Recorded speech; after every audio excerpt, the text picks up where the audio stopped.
ଆଜିଠୁ ରାଜ୍ୟରେ ଆମ ଶାସନ ବ୍ୟବସ୍ଥା। ଲୋକଙ୍କ ଅଭିଯୋଗ ଶୁଣିବେ ଖୋଦ୍ ମୁଖ୍ୟମନ୍ତ୍ରୀ ଓ ପ୍ରଶାସନ। ରାଜ୍ୟ ସରକାରଙ୍କ ପକ୍ଷରୁ ଯେଉଁ ସବୁ ସେବା ମିଳୁଛି ତାହା ଲୋକଙ୍କୁ ଠିକ୍ ଭାବେ ଉପଲବ୍ଧ ହେଉଛି କି ନାହିଁ, ଲୋକଙ୍କଠାରୁ ମତାମତ ସଂଗ୍ରହ କରାଯିବ। ଯଦି କୌଣସି ଅଧିକାରୀ ଲୋକଙ୍କୁ ସେବା ଯୋଗାଇବାରେ ବିଫଳ ହୋଇଥିବେ, ଖରାପ ବ୍ୟବହାର କରିଥିବେ, ଲାଞ୍ଚ ନେଇ କାମ କରିଥିବା ନେଇ ଅଭିଯୋଗ ଆସେ, ତେବେ ତାଙ୍କ ବିରୋଧରେ କାର୍ଯ୍ୟାନୁଷ୍ଠାନ ହେବ। ଏଥିପାଇଁ ରାଜ୍ୟ ସରକାରଙ୍କ ପକ୍ଷରୁ ଆଜିଠୁ ଆମ ଶାସନ ବ୍ୟବସ୍ଥା ଆରମ୍ଭ ହେବାକୁ ଯାଉଛି।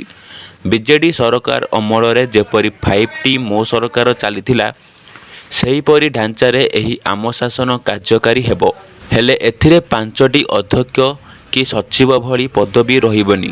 ଯେଉଁ ଅଭିଯୋଗ ପ୍ରସ୍ତାବ ଆସିବ ତାହା ମୁଖ୍ୟମନ୍ତ୍ରୀ ଓ ପ୍ରଶାସନ ସିଧାସଳଖ ଶୁଣିବେ।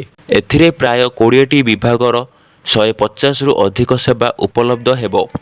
ଏବେ 8ଟି ବିଭାଗରେ 16ଟି ସେବା ଉପଲବ୍ଧ ହେବ। ସୂଚନା ଅନୁଯାୟୀ ସରକାରଙ୍କ ତରଫରୁ ଲୋକଙ୍କ ପାଖକୁ ରେକର୍ଡ ହେଉଥିବା ଏକ କଲ୍ ଆସିବ ଆଉ ସେମାନଙ୍କୁ ଯୋଜନାର କାର୍ଯ୍ୟକାରିତା ଉପରେ ବିଭିନ୍ନ ପ୍ରଶ୍ନ ପଚରାଯିବ। ଏଥିସହ ଲୋକଙ୍କ ଠାରୁ ମତାମତ ସଂଗ୍ରହ ଏବଂ ଲୋକ ଫୋନ୍ କରି ମତାମତ ଓ ଅଭିଯୋଗ ଦେବା ପାଇଁ ଏକ ଉତ୍ସର୍ଗୀକୃତ କଲ୍ ସେଣ୍ଟର ରହିବ। ଆଜିଠୁ ଆମ ଶାସନ ବ୍ୟବସ୍ଥା। ଲୋକଙ୍କ ପାଖରେ ସେବା ଠିକରେ ପହଞ୍ଚୁଛି କି ନାହିଁ ତଦାରଖ କରିବେ ସରକାର।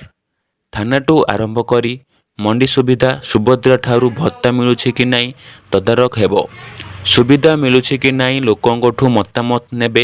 ସେବା ଯୋଗାଇବାର ବିଫଳ ହେଲେ ଅଧିକାରୀଙ୍କ ଉପରେ କାର୍ଯ୍ୟାନୁଷ୍ଠାନ। ପୂର୍ବ ସରକାରଙ୍କ 5T ମୋ ସରକାର ଢାଞ୍ଚାରେ ବିଜେପି ସରକାର ଆମ ଶାସନ ବ୍ୟବସ୍ଥାରେ ରହିବେନି ଅଧ୍ୟକ୍ଷ କି ସଚିବ।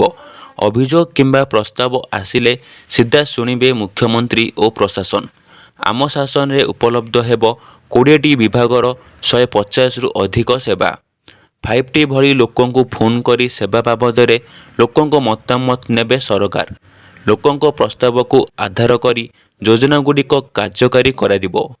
ମତାମତ ଓ ଅଭିଯୋଗ ପାଇଁ 1447 ଟୋଲ୍ ଫ୍ରି ନମ୍ବର ସୋମବାରରୁ ଶୁକ୍ରବାର ଯାଏଁ ସକାଳ 9ଟାରୁ ସନ୍ଧ୍ୟା 7ଟା ପର୍ଯ୍ୟନ୍ତ ଖୋଲା ରହିବ। ହ୍ୱାଟ୍ସଆପ୍, ଇମେଲ୍, ସୋସିଆଲ ମିଡ଼ିଆ ପ୍ଲାଟଫର୍ମରେ ବି ଅଭିଯୋଗ କି ମତାମତ ରଖିପାରିବେ।